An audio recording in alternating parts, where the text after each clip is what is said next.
네, 지금 이 시간에는 우리 하나님의 말씀을 함께 보시겠습니다. 사도행전 7장 51절부터 8장 1절까지입니다. 제가 봉독하겠습니다. 그리고 59절, 60절은 우리 함께 읽으시도록 그렇게 하겠습니다. 목이 곧고 마음과 귀에 할례를 받지 못한 사람들이여, 당신들은 언제나 성령을 거역하고 있습니다. 당신네 조상들이 한 그대로 당신들도 하고 있습니다. 당신들의 조상들이 박해하지 않은 예언자가 한 사람이라도 있었습니까? 그들은 의인이 올 것을 예언한 사람들을 죽였고, 이제 당신들은 그 의인을 배반하고 죽였습니다. 당신들은 천사들이 전하여 준 율법을 받기만 하고 지키지는 않았습니다. 그들은 이 말을 듣고 격분해서 스데반에게 이를 갈았다. 그런데 스데반이 성령이 충만하여 하늘을 쳐다보니 하나님의 영광이 보이고 예수께서 하나님의 오른쪽에 서 계신 것이 보였다. 그래서 그는 보십시오, 하늘이 열려 있고 하나님의 오른쪽에 인자가 서 계신 것이 보입니다 하고 말하였다. 사람들은 귀를 막고 큰 소리를 지르고서 일제히 스데반에게 달려들어 그를 성 바깥으로 끌어내서 돌로 쳤다. 증인들은 옷을 벗어서 사울이라는 청년의 발 앞에 두었다. 다 같이 읽겠습니다. 사람들이 스데반을 돌로 칠 때에 스데반은 주 예수님, 내 영혼을 받아주십시오 하고 부르짖었다. 그리고 무릎을 꿇고서 큰 소리로 주님, 이 죄를 저 사람들에게 돌리지 마십시오 하고 외쳤다. 이 말을 하고 스데반은 잠들었다. 사울은 스데반이 죽임당한 것을 마땅하게 여겼다. 아멘. 제가 잠시 말씀을 위해서 기도하겠습니다. 사랑하는 주님, 오늘 저희들에게 주신 말씀 속에서 주님의 마음이 우리 안에 전해지기를 간절히 소망합니다. 그리고 주님의 그 말씀의 능력이 우리 각자의 삶을 주장하여 주셔서 말씀대로 열매 맺는 그런 축복의 삶으로 나아갈 수 있도록 인도하시고 이끌어 주시옵소서. 이 시간 주님의 성령께 모든 심령을 맡겨 올려오며 우리 구주 예수님의 이름으로 기도하였습니다. 아멘.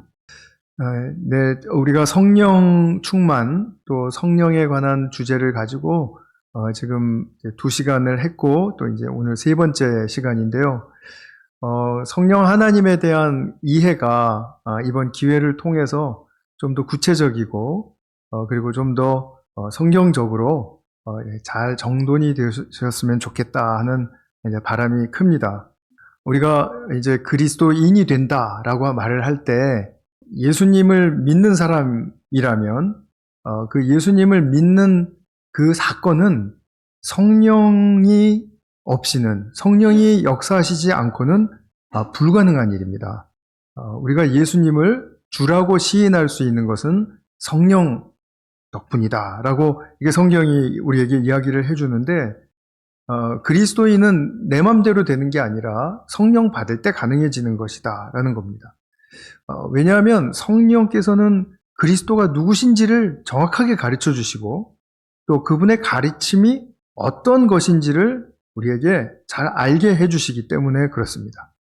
그리고 그 후로도 그리스도이신 예수님을 따르는 삶으로 변화되고 또 그 삶 속에서 열매를 맺는 모든 과정이 성령께서 주장하여 주실 때 가능하다라는 것을 우리는 이제 신앙생활을 할수록 또 성령께 의탁할수록 진실되게 고백할 수 있게 됩니다.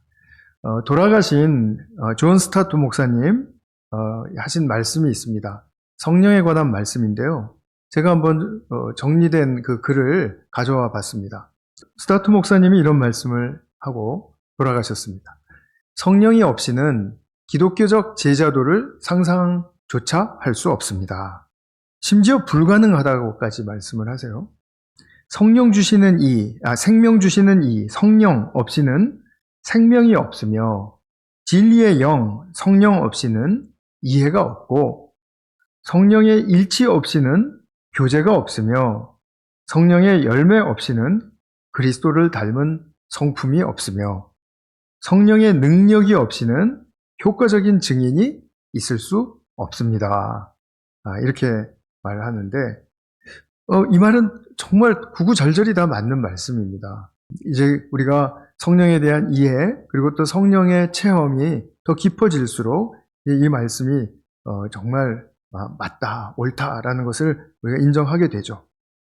이 성령님의 역사가 우리 성도 안에서 충만할 때 일어나는 일 중에 이제 여러 가지가 있지만 중요한 것이 우리의 삶과 이 세상을 향한 하나님의 뜻과 하나님의 목적을 알게 되는 것입니다. 그래서 우리 개인적인 삶, 공동체적인 삶이 하나님의 그 목적을 향해서 방향성을 갖게 한다라는 사실을 우리는 쉽게 터득할 수가 있거든요. 결국 그 목적을 향해서 내 삶을 잘 맞추어 간다, 내 삶을 가꾸어 간다라고 할 때 이것이 바로 아바디의 삶을 살고 있다라고 이렇게 말씀을 드릴 수가 있겠죠. 지난 주일에 이제 초대교회에서 이제 분열의 위기가 왔었어요. 이제 구제품 배분이 잘 되지 않아서 이제 그런 위기가 왔었는데, 이제 또 성령 충만했던 이 초대교회가 7 집사를 선출을 하고 또 그 일을 맡아서 하게 함으로 말미암아 하나됨의 축복으로, 교제의 축복으로 다시 이제 돌아가게 되었죠. 그래서 이 7 집사를 뽑은 이야기를 이제 지난주에 보셨는데, 오늘은 그 중에 한 사람인 스데반의 이야기를 좀 살피도록 하겠습니다. 계속해서 주제는 성령 충만이라는 그 주제의 우산 아래에서 말씀을 드리도록 하겠습니다. 스데반과 빌립은 이제 7 집사 중에 이제 2 사람이었는데, 이 사람들만 사도행전에 이제 이 설명이 나옵니다. 다른 5 사람은 다른 부연 설명이 없습니다. 6장 1절에서부터 6절까지 지난주에 사도행전을 보셨는데요. 7절부터 보면은 이제 스데반이 이제 성령이 충만하고, 또 지난주에 제가 말씀드린 표현으로 인하면 성령이 충만하고 또 재충만해서 놀라운 일과 기적을 행했다, 이렇게 나옵니다.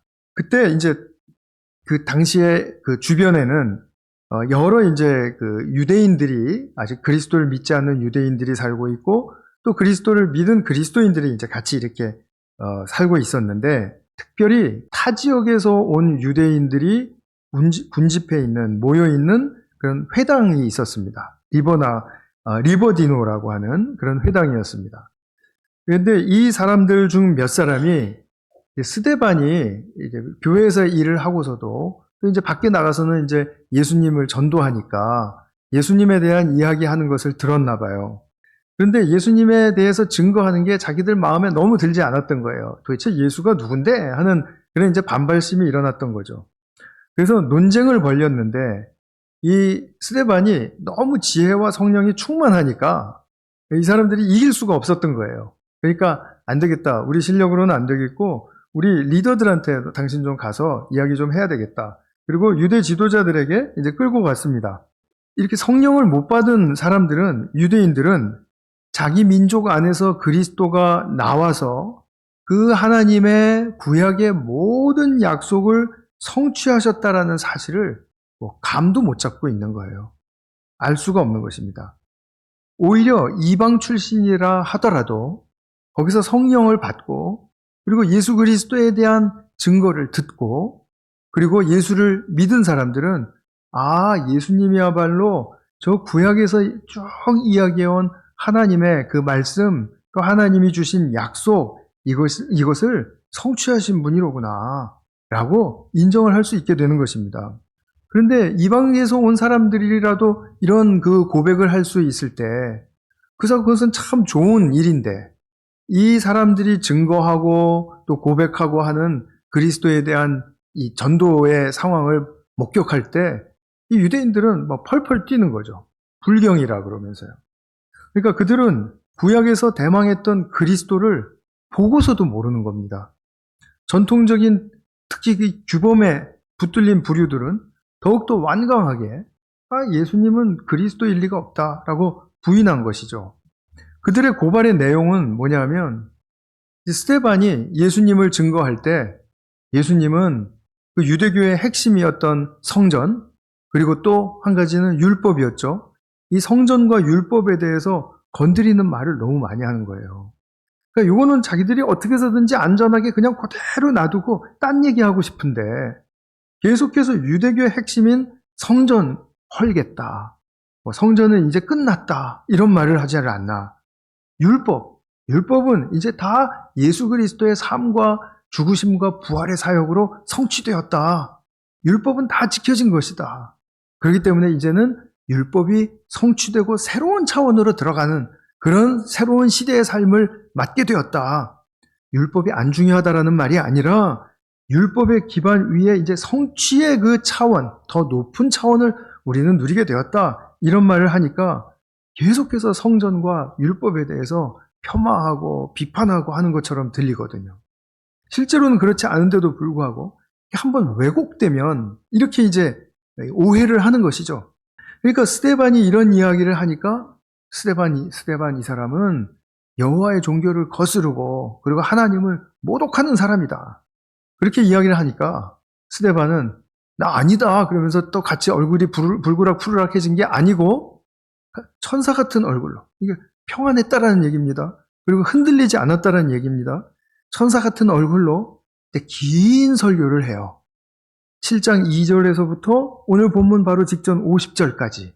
근데 긴 설교를 하는데 이 긴 설교 안에는 구약의 중요한 사건들, 중요한 인물들, 중요한 주제들이 거의 이렇게 다 나와요. 그러면서 이것은 그리스도께서 이루신 것이고 이것을 우리에게 지금 성령께서 가르쳐주고 계시는데, 아까 보신 본문 51절의 말처럼 당신들은 왜 이렇게 성령을 거역하십니까? 왜 성령의 말씀에 귀 기울이려고 하지 않습니까? 왜 당신들의 그 알량한 전통적인 규범에 사로잡혀서 그렇게 안전만 추구하고 그리고 그러면 다 된 것처럼 그렇게 생각합니까? 지금 스데반이 그렇게 도전을 하는 거예요. 그랬더니 이들이 이제 격분을 한 것입니다. 스데반에게 이를 갈면서 분기탱천해서 정말 이제 막 달려들듯이 이제 그러는 가운데 스데반이 또 더욱더 성령이 재충만해졌어요. 그래서 하늘을 보니까 하나님의 영광이 보이고 그 하나님 우편에 계신 예수님이 서 계신 것을 보게 된 것입니다. 그리고서는 그들에게 이야기해 줬어요. 자, 보십시오. 하나님의 영광이 이렇게 보이고 하나님 우편에 계신 예수님이 서 계신 것을 보지 않습니까? 이렇게 이야기를 했더니 이 사람들이 결국은 이제 귀를 막고 큰 소리를 치면서 이제 스데반 얘기가 들리지 못하게 하려고 하는 의도죠. 스데반을 성 바깥으로 끌어내서 이제 돌로 치기 시작을 했습니다. 이 일은 어떤 공적인 법적인 절차를 밟은 것이 아니라 마치 폭도들이 만행을 저지르는 것과 같은 그런 상황이었습니다. 그리고 나서 이제 돌을 한참 맞던 그 스데반이 한 이야기를 이 사도행전의 저자 누가가 우리에게 말해주고 있습니다. 두 말이었죠. 첫 번째는 59절에 우리가 아까 같이 읽으신 거죠. 주 예수님, 내 영혼을 받아주십시오. 그리고 두 번째 60절, 무릎을 꿇고 아마 서 있는 채로 이렇게 돌을 맞았던 것 같아요. 그런데 그렇게 돌을 맞다가 무릎을 꿇었습니다. 무릎을 꿇고서는 큰 소리로 주님, 이 죄를 저 사람들에게 돌리지 마십시오 하고 그리고 곧 돌에 맞아 잠이 들게 되었습니다. 이때 스데반이 죽임당한 것이 마땅하다라고 여긴 사람들이 이제 다 돌을 던졌겠지만 그 중에 또 하나 대표적인 인물이 있었는데 그 사람이 바로 훗날 사도가 된 사울 청년이었습니다. 이 사울이라는 청년은 그 당시에 예수님 믿는 성도들과 교회를 없애려고 날뛰어다니던 사람이었잖아요. 그 사람이 딱 그 자리에 있었던 거예요. 근데 7장에 나온 이 스데반의 설교는 이제 말씀드린 것처럼 구약의 역사를 배경으로 해서 그리스도와 성령의 그 존재에 이렇게 딱 초점을 맞추고 조명을 한 그런 아주 탁월한 설교였었습니다. 많은 신학자들이 사도 바울은 이 스데반의 인사이트에서 한 발짝도 벗어나지 못한다라고 말하는 사람도 있어요. 물론 사도 바울은 훨씬 더 그 후에 많이 발전을 시켰고 또 확장을 시켰고 했기 때문에 이 스데반의 설교보다는 더 훨씬 더 아주 장엄한 스케일 그리고 깊이 있는 아주 통찰력이 너무나도 출중한 그런 신학으로 나아가게 되었지만 초기에 있어서 사도 바울이 된 사울은 결국 스데반에게 큰 영향을 받지 않을 수 없었다. 이렇게 보는 것입니다. 그 말씀이 맞아요. 그런데 이제 제가 오늘 이 설교에 대해서 말씀을 드리려고 하는 것이 아니고 스데반이 이렇게 설교를 하고 나서 죽임을 이제 당하는데 이게 임박한 죽음 앞에서도 예수의 제자로서 결코 놓치지 않았던 그가 배우고 익히고 가졌던 그리스도의 성품을 잘 드러내었다라는 것입니다. 이 일이 사실은 우리가 위인들의 어떤 이야기를 듣거나 또는 어떤 훌륭한 특별한 이야기를 우리가 대할 때 참 그런 극한 상황에서도 그런 선한 모습을 보여줬대 하는 이야기들 참 많습니다. 근데 이 이야기는 사실 우리가 이 자리에 대입이 되면은 훨씬 더 실감나게 들을 수 있는 이야기입니다. 그래서 그런 어떤 임박한 죽음에 내가 이렇게 탁 닥쳤다라고 생각을 하시고 그러고 한번 스데반의 입장에서 생각을 해보시기를 바랍니다. 누가복음과 이 사도행전의 저자는 누가입니다. 그러니까 누가복음을 먼저 쓴 다음에 이제 후속편으로 예수님이 성령에 의해서 어떻게 증거되었는가를 말해주기 위해서 또 누가가 이제 또 서술해 나간 거예요. 그래서 두 책을 썼는데 누가는 그 누가복음에서 예수님이 십자가에 달려서 죽으실 때 하신 말씀을 두 마디를 전하고 있습니다. 마태, 마가복음에 나오는 십자가상에서의 예수님의 말씀, 요한복음에서 또 나오는 십자가상에서의 말씀이 다 다릅니다. 우리가 그것을 다 모아서 가상 7원, 그래서 7 이제 말씀이라고 이렇게 이야기를 하는데 누가복음에는 두 가지 말씀이 여기에 나와요. 첫 번째 것은 무엇이었냐 하면 예수님께서 아버지 하나님께 내 영혼을 받아주십시오. 입니다. 자, 두 번째 말씀은 무엇이었을까요? 저들은 자기네가 하는 짓을 알지 못합니다. 저 사람들을 용서해 주세요. 이렇게 말합니다. 지금 누가 한 이야기와 똑같습니까? 스데반이 한 이야기와 똑같습니다. 지금 누가가 의도적으로 스데반이라는 사람은 주님의 온전한 제자였다. 주님의 성품을 닮았고 그 성품을 드러냈던 그런 온전한 제자였다라는 것을 지금 말해주고 싶은 것입니다. 자, 그러면 내 영혼을 받아주세요 라는 예수님과 스데반의 이 말씀은 어떤 의미가 있을까요? 언제 내 영혼을 받아주세요 라고 그렇게 고백을 하실 수 있나요? 이것입니다. 우리를 지으셨죠? 창조하셨죠. 세상에 부모를 통해서 우리를 나오게 하셨죠? 그리고 인생을 살다가 또 거두어 가시는 일도 하나님이 하시죠. 이것을 다 책임지시고 행하시는 아빠 하나님께 전적으로 나는 아빠 하나님을 의존합니다라는 표현입니다. 의존의 표현입니다. 예수님은 부당하고 잔인한 죽음 가운데서도 나의 존재와 인생은 나를 죽이는 자들의 손에 달려있지 않고 비록 상황은 악하게 보이지만 이런 상황 속에서도 나는 선하신 아버지의 손에 달려 있습니다. 라고 그렇게 고백을 하신 거죠. 지금 스데반도 똑같은 말을 하고 있는 거잖아요. 그러니까 어떤 죽음과 같은 열악하고 그리고 잔인하고 고통스러운 상황이 온다 할지라도 아버지께서 주장하시는 선하신 뜻이 나를 향하신 선하신 뜻이 있음을 알고 신뢰하는 것입니다. 이것을 신뢰하려면 그 아버지의 선하신 뜻이 나를 주장하고 있다는 것을 알아야 마땅히 그 신뢰를 드릴 수가 있겠죠. 그래서 나의 존재를 맡길 수 있다는 말씀입니다. 상황은 그렇지 않아요. 상황은 아버지께 맡겨져 있는 것 같지가 않고 그 폭도들의 손에 던져진 것 같이 그렇게 지금 보이고 있습니다. 근데 인생을 주신 분이 누구신가? 인생을 이끌어 가신 분이 누구신가? 그러면 인생을 거두어 가시는 분은 누구신가? 이것을 이성적으로 너무 선명하게 알고 있는 거죠.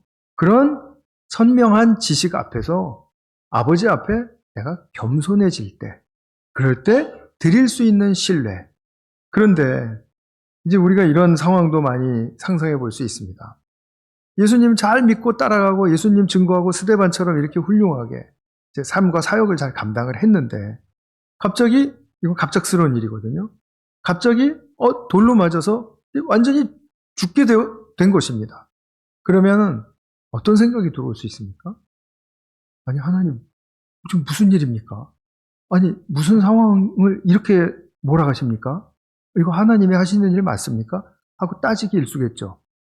그런 모습이 우리가 겸손하다라고 말할 수 있을까요? 지금 뭔가 분하죠. 그리고 뭔가 억울하죠. 그리고 따지고 싶죠. 그리고 도대체 하나님은 뭐 하세요? 라는 그런 반발심이 일어나고 있는 거죠. 그럴 때 우리는 내가 하나님 앞에서 겸손하다라고 말할 수 있을까요? 결코 없을 것입니다. 그렇죠? 지금 아버지께 나의 영혼을 맡깁니다라고 하는 예수님 그 고백, 그리고 그 예수님의 고백을 배운 스데반의 고백, 이 고백은 하나님 앞에서 철저하게 겸손한 모습인 것입니다. 그 겸손이 바로 신뢰를 드릴 수 있게, 신뢰를 진정성 있게 만들어주는 것이라는 거죠. 그래서 죽음이나 고통이 닥친 급박한 상황 속에서 나를 내려놓으면서 주님께 의탁할 수 있는 그런 고백이 있으려면 지금 이 겸손, 예수님과 스데반의 겸손이 우리에게 정말 살아있는 큰 본이 되어야 하겠죠. 그럼 스데반이 이렇게 고백을 드릴 수 있다는 것을 보여주는 우리 오늘 본문은 얼마나 우리에게 용기도 주고 그리고 또 겸손한 사람이 될 수 있다라는 그런 또 결단이 되게 결단을 할 수 있도록 해주는 것이겠습니까? 참 중요한 부분인 거죠. 그리고 두 번째 말씀, 자기를 죽이는 사람들을 용서해달라. 이 말씀이 우리에게 어떤 의미로 다가오십니까? 나를 죽이는 사람들을 용서해달라라는 말은 우리 모두의 인생에 얼마나 높고 그리고 숭고한 차원의 삶의 길이 열릴 수 있고 임할 수 있는지를 말해주는 것입니다. 일반적인 상식으로는 도무지 할 수 없는 근데 이 말을 할 수 있는 사람이 있다는 것은 우리가 지금 살아가고 있는 이 인생의 표면에서의 모든 것들이 전부가 아니다. 이것보다 훨씬 더 숭고하고 훨씬 더 고귀한 삶의 차원이 열리도록 우리 인간에게는 그런 길이 열리도록 주어져 있다. 이런 말씀입니다. 주님이나 또 스데반이나 자기를 혐오하고 폭행하는 그런 자를 향해서 아버지의 용서를 비는 이 차원, 이것이 아버지의 사랑이 임할 때 경험할 수 있는 우리로서는 인간으로서 경험할 수 있는 최고의 수준의 삶이라는 것입니다. 그런데 사실 용서는 이제 가해한 자가 피해를 입은 자에게 용서를 빌 때 용서를 해주는 것이죠. 가해자가 자기 잘못이 무엇인지도 몰라요. 그런데 피해자가 마음이 너무 좋아서 그런지 나는 저 사람 죄를 다 용서했어. 그러면 그 두 사람은 영원히 평행선 가는 것입니다. 만남이 이루어지지 않습니다. 그렇죠? 그래서 용서라는 선물은 가해자가 용서를 구할 때 피해자가 용서를 해줌으로써 발생하는 것입니다. 그러면은 이 상황 속에서, 오늘 이 본문의 상황 속에서 피해자가 누구입니까? 스데반이죠. 그리고 또 한 존재가 있습니다. 누구입니까? 잘 모르시겠죠?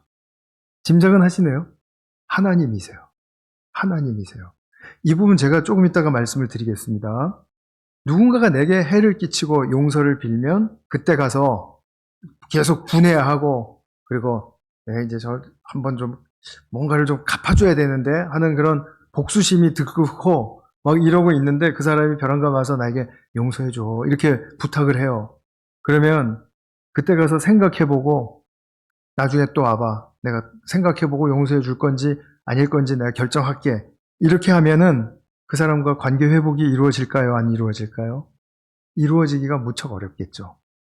그 사람도 자기 잘못을 뉘우치고 용서해달라고 용기를 내서 한마디를 건넨 것인데, 그런데 아직도 분해하면서 내가 한번 생각해 볼 테니까 그래, 나중에 와. 내가 나중에 얘기해 줄게. 이렇게 말하면 그러면 그 사람이 다시 와서 준비가 됐는지 안 됐는지 또 잘 모르면서 좀 용서를 해줄까 하는 그런 그 떨리는 마음으로 그 사람에게 다시 가서 나 용서해줘 라고 말할 수 있는 용기 있는 사람이 몇이나 될까요? 용기가 없어서도 못합니다. 그래서 제가 드리고 싶은 말씀은 여기에 있습니다. 누가 나에게 잘못을 했는데, 근데 언제 올지 모르잖아요. 그 사람이 용서를 빌러. 그러니까 언제 오든지 간에 용서를 빌면 즉각 용서해 줄 수 있는 준비가 되어 있어야 된다는 것입니다. 가까운 관계로부터 많이 한번 실험을 해보시기 바랍니다. 부부지간도 좋고, 형제지간도 좋고요. 또 친구지간도 좋습니다. 그래서 용서는 내가 피해를 입었지만 미리 준비가 되어 있어야 합니다. 미리 배워두지 않고 또 용서의 참 사례를 경험하지 못했거나 또는 실제로 감동 깊게 본 적이 없으면 내가 용서해야지라는 것은 그래 그건 좋은 일이지 하는 그런 허구에 해당하는 개념적인 일에 불과하지 결코 행동으로 옮겨지는 구체적인 사람의 행실이 되기는 어렵습니다. 그러면 우리는 어디서 이 용서를 배울 수 있을까요? 우리는 이 용서의 참 예를 어디서 찾을 수 있을까요? 다른 사람에게서? 아니면 이 용서를 다룬 소설이나 영화 속에서 배울 수 있을까요? 아니, 그런 것도 좋겠지만, 내게서 찾으시면 어떨까요? 내 안에서. 자, 나라는 존재가 어떤 존재입니까? 나는 의도했던, 의도하지 않았던 하나님께 많은 피해와 손해를 끼친 사람이라는 것을 인정하십니까? 어째서 내가 하나님께 많은 피해와 손해를 끼쳐드렸죠? 한번 생각해 보십시오. 하나님이 나를 창조하실 때 그냥 허튼 것으로 창조하셨습니까? 하나님이 그냥 나를 창조하실 때 그냥 대강 어떤 이런 방법 좋겠지 저런 방법 좋겠지 그냥 종합적으로 해서 이렇게 짜집게 해가지고 나를 이렇게 창조하셨습니까? 결코 그렇게 하시지 않았습니다. 하나님의 최고의 수준을 다 동원해서 최고의 하나님의 사랑의 가치를 가지고 그리고 하나님이 정말 정교하고도 섬세하고도 정말 수준 높은 이 세상의 21세기의 테크놀로지도 아직도 범접할 수 없는 그러한 하나님만의 지혜를 가지고 지혜의 기술을 가지고 나를 창조해 주셨습니다. 내 안에는 온통 나의 본질 안에는 온통 좋은 것뿐입니다. 그것도 최상의 것으로요. 그런데 내가 살아가는 모습을 보여준다. 하나님의 아들로 하나님의 딸로서 살아가면서 보여주는 모습은 그렇게 하나님이 부어주신 사랑과 지혜의 모습을 내가 잘 드러내면서 진실되게 내가 그러한 모습을 사모하면서 내가 그렇게 애쓰면서 살아가는 모습을 보여드리고 있습니까? 이것을 우리가 잘 보여드리질 못하니까 아버지의 마음이 어떠실까요? 굉장히 아프신 거죠. 하나님 마치 내게 최고의 것으로 창조를 하셨는데 그것을 잘 드러내지를 못하니까 엄청 손해보신 거죠. 우리 식으로 말하면 엄청 피해를 입혀드린 거죠. 더 나아가서 보여주기는 이런 사랑과 지혜의 모습을 보여주기는커녕 욕심에 사로잡혀 있든지 아니면 나쁜 습관에서 헤어지 못하고 있든지 그러니까 나의 내면 안에서는 늘 사랑이 오작동합니다. 거기다가 세상을 살아가면서 배운 것은 굉장히 세속적이에요. 표면적이라는 말씀입니다. 그냥 세속적이고 이념 편파적이에요. 이념을 주장하는 것은 내가 잘 살고 싶어서기 때문이거든요. 그죠? 보수의 이념을 안다든지, 진보의 이념을 안다든지, 그것은 다 잘 살고 싶어서 그렇게 이념을 가진 것입니다. 그런데 그 이념을 주장하는 것이 편파적이다 보니까 용서와 사랑, 화해, 화목, 하나됨 이런 것은 거기에 없습니다. 더 나아가서는 모든 대상을 경쟁적으로 보다 보니까 늘 애쓰고 쫓기고 하는 그런 모습들 뿐이에요. 그러니 나 혼자 있을 때 나는 나에 대해서 어떤 생각이 듭니까? 충족합니까? 행복합니까? 그러지 못하죠. 늘 부족함을 느끼고 조금 더 해야 되는데 나 왜 이걸 잘 못하지? 열등감을 또 느끼고 그러다 보니까 속상해지고 그러다 보니까 이 속상한 마음 속에서 좀 잘 되는 케이스를 보면은 시기가 일어나고 또 미움도 일어나고 또 분노도 생기고 좌절도 하고 이런 부정적인 파도들이 나의 마음을 온통 차대니까 내가 정신을 못 차릴 수밖에 없는 거죠. 그러다 보니 하나님이 나를 지으실 때 가지셨던 사랑의 의도대로 가지는 못하고 계속해서 깨지고 상하고 이런 모습으로 점철되어 가고 있는 것이죠. 그런 삶을 사는 것이 하나님의 창조를 그 값지게 하나님의 그 값진 창조의 대가 그리고 또 나의 그 예수 그리스도의 생명이라는 그런 구원의 값을 내가 잘 받아들이고 살고 있는 모습이 되겠느냐라는 것입니다. 그러면 하나님은 우리가 이것을 알지도 못하고 그냥 세상에 떠밀려서 살아가는 그런 모습들, 우리 아파하고 상하고 깨지고 그래서 정말 너무나도 연민이 넘치는 불쌍히 여겨져야 할 그런 상태에 있는 것은 인지상정 이해는 하지만 그러나 계속해서 그런 모습으로 살아간다면 하나님은 당신의 창조와 구원에 대해서 얼마나 피해를 입으신 것이고 얼마나 막대한 손해를 보신 것입니까? 하나님은 온통 우리만 바라보고 계시는데요. 그렇지 않습니까? 그런데 놀라운 것은 하나님은 끝까지 그 누구에게서도 사랑을 포기하시지 않는다는 것입니다. 내가 너를 이처럼 사랑하신다 하면서 아들까지도 내어주셨고 오늘날에도 그 아들 내어주신 사랑을 깨닫고 하나님께 돌아가기만 하면 자, 내가 좀 생각해 볼게. 너 용서해 줄 건지 아닐 건지 내가 받아줄 건지 아닐 건지 너 좀 시험을 해봐야 되겠는데 하고 말씀을 하세요? 아니죠. 언제 내가 그런 생각을 했냐라는 듯이 그냥 곧장 그대로 준비된 용서를 신속하게 베풀어 주시죠. 묻지 않으시죠. 그 용서를 받고 그리고 우리가 감복한 경험이 있다면 또 그리고 그 감동의 경험이 아직도 나의 삶을 지켜주고 유지하는 생명의 힘으로서 작용하고 있다면 그러면 내가 그 용서에 대한 감동이 있는데 처음에는 나에게 잘못한 사람 저걸 어떻게 하지? 하고 지나갈 수 있겠지만 지나간 생각으로 접어두고 내가 주님께 받은 용서 저 사람에게도 베풀어 줘야지. 나에게 언제든지 올 수 있도록 내가 마음을 열고 기다려 줘야지.